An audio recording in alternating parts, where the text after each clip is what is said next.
Hi everybody and welcome back to Lost Genre Reddit Stories. This post is from the subreddit Am I Overreacting and it's by user Basil Puzzleheaded 112. Am I overreacting for kicking my best friend out after she said my husband is going to relapse? Throwaway because I'm pretty sure my best friend knows my main Reddit account. For context, my husband, 42 male, and I, 40 female, have been married for 10 years. We met when we were 15 and 17, and neither of us has had an easy upbringing. We both came from pretty rough traumatic backgrounds, and we coped in unhealthy ways, mainly through alcohol. By the time we were together as teenagers, we were already deep into addiction. We dated for about 4 years and honestly, the relationship was extremely toxic. I won't go into detail, but I think you can imagine what it looks like when two teenagers with unresolved trauma and substance abuse issues try to build a relationship. My best friend has known me literally my whole life, so she saw all of this firsthand. Eventually, my husband and I separated. Over the years, we both got sober independently. We went through rehab, therapy, AA. We stayed apart for a long time while focusing on recovery. We only reconnected years later when we were both in a much healthier place, and we didn't get married until we were well into stable recovery. Now, my best friend lives in another country for work, so we're long distance.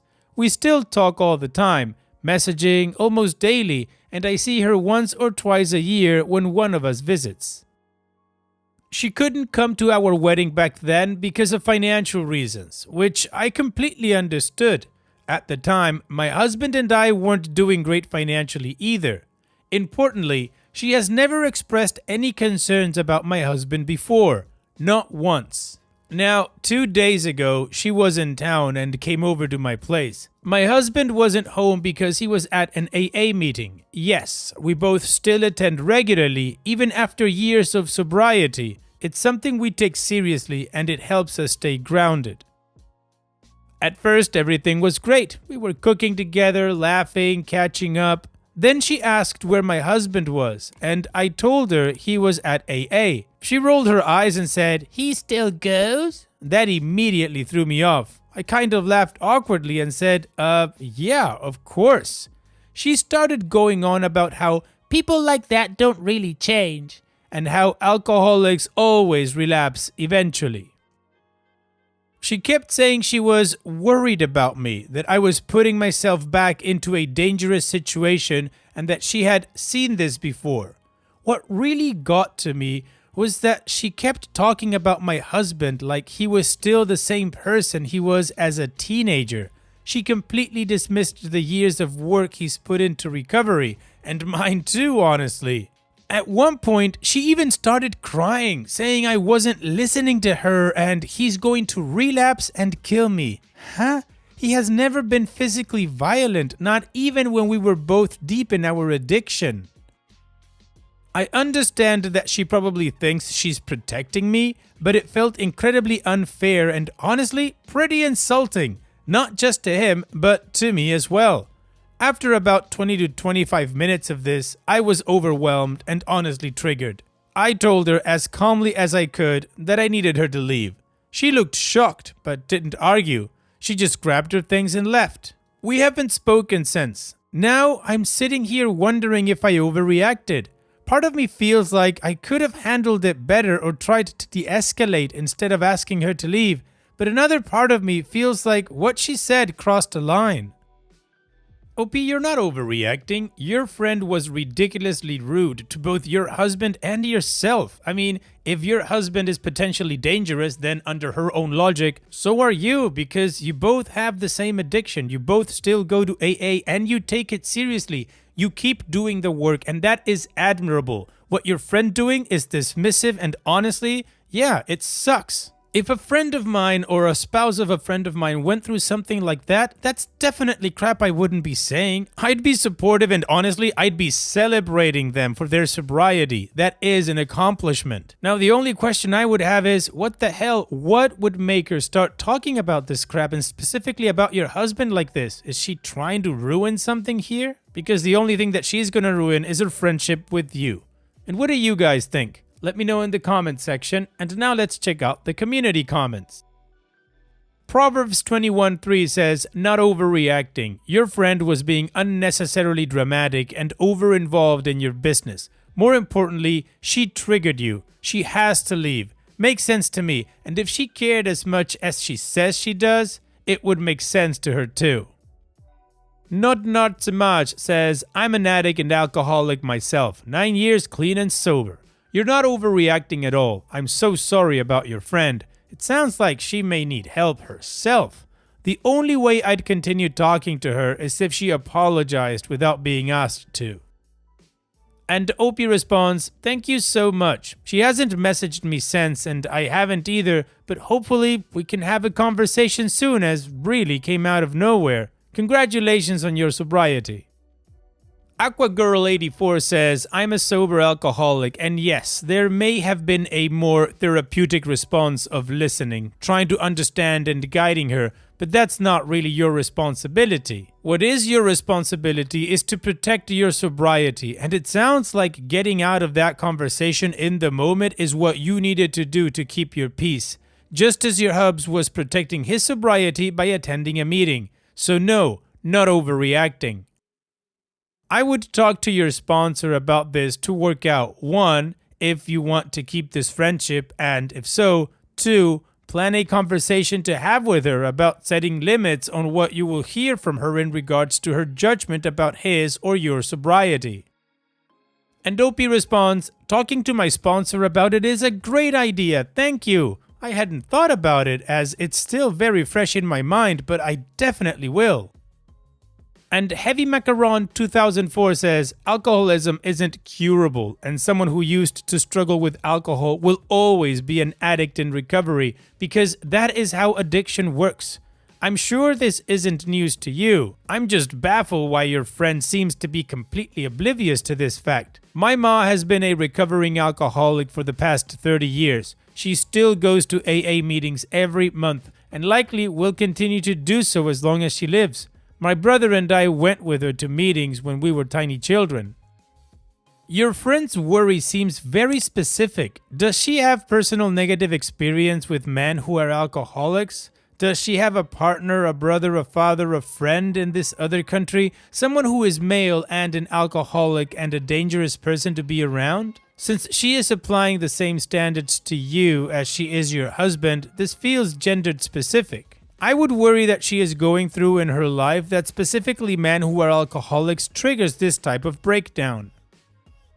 Community agrees Opie is not overreacting, and some have theories as to why the friend did what she did. In any case, let's move on to the update to see how this story ends.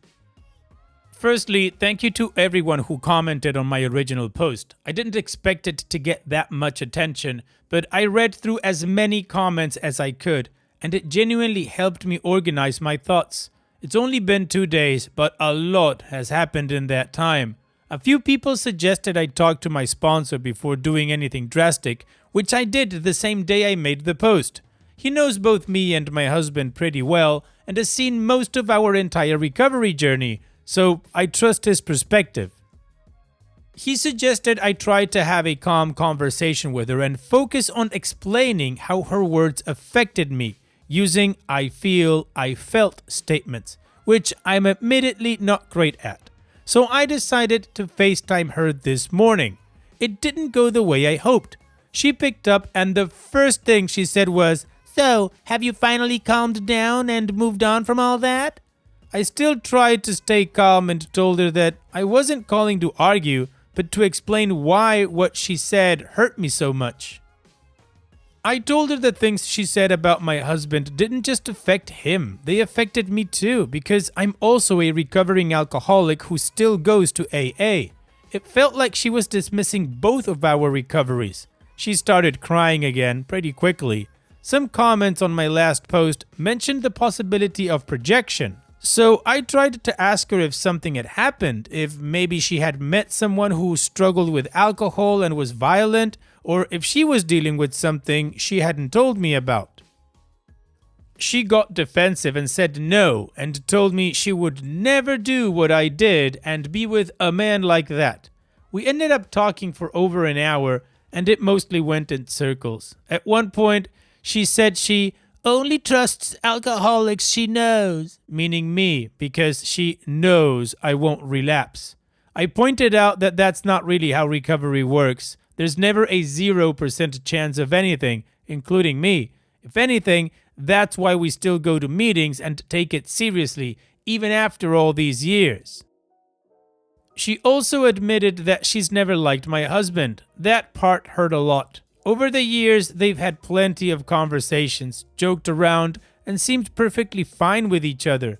She never once expressed any issue before, so hearing that now felt honestly a bit like a betrayal. She kept insisting that she knows how this ends, and said she is completely convinced he's going to relapse and kill me because she's seen what he's capable of.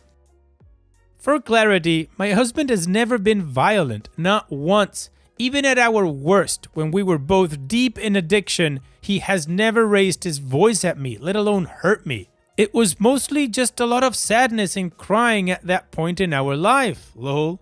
I really tried to meet her halfway because she's been my best friend for over 20 years, but every time I tried, she doubled down.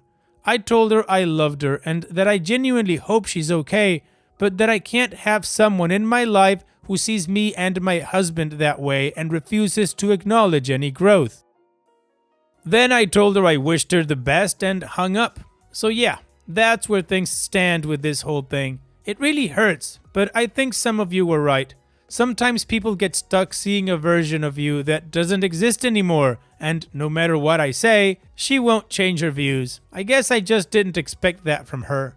Thank you again to everyone who took the time to comment. It meant more than I can really explain. Well, OP, I think you're making the healthy choice. It's sad to lose a friendship like this, but friendships are meant to build you up, not tear you down. Of course, friends are also there to open your eyes and criticize you, but not like this. This is not right. So you've made the right decision, OP, and here's wishing you and your husband the best. Take care and thanks for sharing. And now let's move on to the next post that also has an update.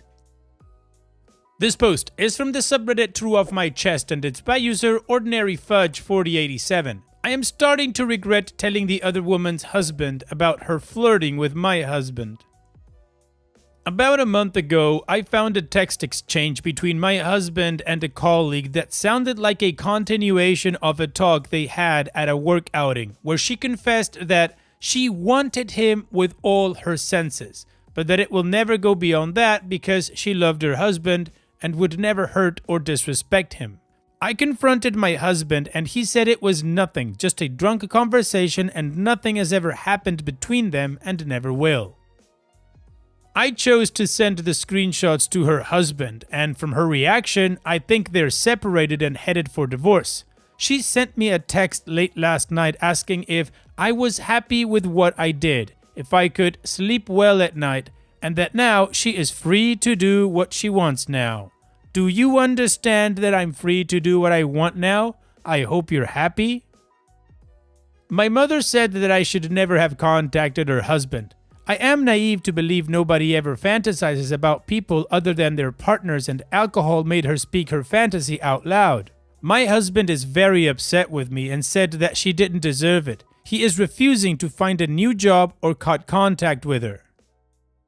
Well, Opie, I think your mom is way out of bounds because this isn't just a fantasy that she decided to write over text while drunk. In my opinion, this is something that has already a baseline because nobody just out of nowhere sends that kind of message to a work colleague that they have no contact with or they haven't flirted before or anything of the sort. And the fact that your husband is upset with you and said that she didn't deserve it, she's defending her over what you did and he's refusing to cut contact with her. Honestly, I wouldn't worry about her in the sense that you need to worry about yourself and your marriage. I think you've got two options. One, either sit down with your husband and agree to go to counseling to see if this can be salvaged, or two, you start getting your ducks in a row because things may start happening. And what do you guys think? Let me know in the comment section, and now let's check out the community comments. Warm Temperature 9773 says, girlfriend, he has feelings for her and now she's going to target him even more to ruin your already shaky marriage. If I were you, I'd prepare for divorce, and when you find out he's sleeping with her. Magalodon93 says, based on her statements, it seems like she's fully going to pursue your husband now, and it sounds like your husband is not going to take steps to prevent that from happening. I'm sorry, I think it's best to go ahead and get out. That's just my personal opinion. Luna Spoona said, she basically said I'd F him if I were single, and you made her single, lol. The bigger thing is what your husband's response to her when she said it. You have left that out, so I assume he just brushed it off or ignored her. And Opie responds, he wrote nothing back. She apologized later for writing what she did, and he apologized for not stopping her when he noticed she was drunk and was blurting out inner thoughts, and he apologized for what she's been through. Something they probably discussed at the outing, but I don't know what it was, and he told me it wasn't my business. Punches Beard Off says, the only thing stopping the other woman from being with your husband is his willpower to stay faithful to you. But with him being upset because you told, not quitting the job and not cutting contact with the other woman, I fear his willpower isn't that strong. Good luck. And Dopey responds, apparently it was her willpower to stay faithful to her husband because I just confronted my husband and he tried to deflect. So I went off on him and he admitted he has had feelings for her and that he knows it is wrong and that he will regret it, but he has had feelings for 3 years. I asked him why he met up with her, and he said because she wanted help because she was freaking out, and he is the reason her husband is leaving her. She is freaking out because her husband needs much assistance, and she doesn't believe anyone would take care of him now that she left. He accused me of hurting many people, but she would never sleep with him as long as they're still married. My husband doesn't believe it's cheating. Her husband, however, has wanted to end the relationship for a while, and I guess my text was the last straw. Ashmaw12 says, if your husband entertains her advances, then it's not because of you. I need you to understand that. You did the right thing. If your husband wants to break the vows he took, then he is the horrible person. Be glad you found out who he is now instead of 20 years down the line where you will feel like you wasted your life with him. And Dopey responds, I guess he is, because he got a text from her and left. Now, she texted to enjoy my evening alone. Wow, that last one? Damn. Yeah, I'd forget about counseling. I'd go look for an attorney. But still, we have an update, so let's move on with that to see how this story ends. Hi, it's been a tough month. Thank you for staying in touch. I am sorry for not answering any messages. I'm just too busy. I showed my husband what she wrote about good luck spending the evening alone.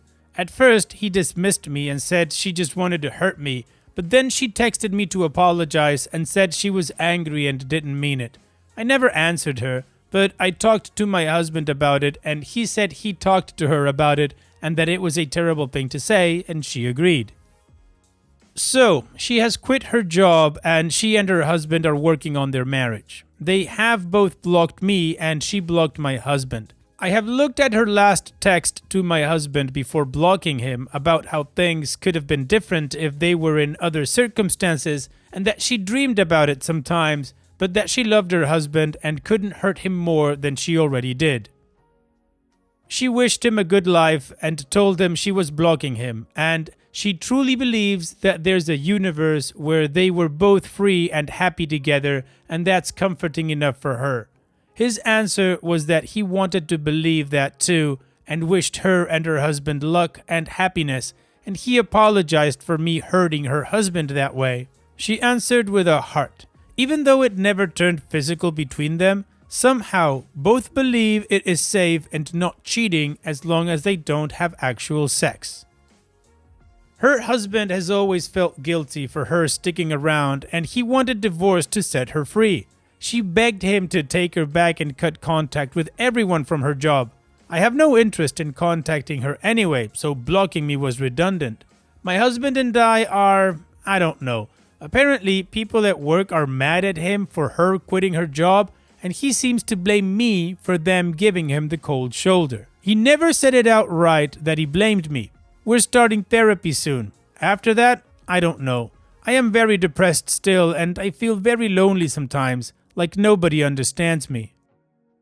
Well, OP, I'm sorry you're going through this, but you still did the right thing. Your husband blaming you for other people giving him the cold shoulder is because he doesn't want to take accountability for what he was doing. He was having an affair. He was having an emotional affair at the workplace, and it blew up. Maybe that's something you guys can talk about in therapy, but honestly, I'd still go to the lawyer. In any case, OP, here's wishing you the best. Thanks so much for sharing and take care. And now let's finish this video with a mood booster post. This post is from the subreddit Petty Revenge and it's by user Lethal Beauty. Someone invited me to play the F around and find out game.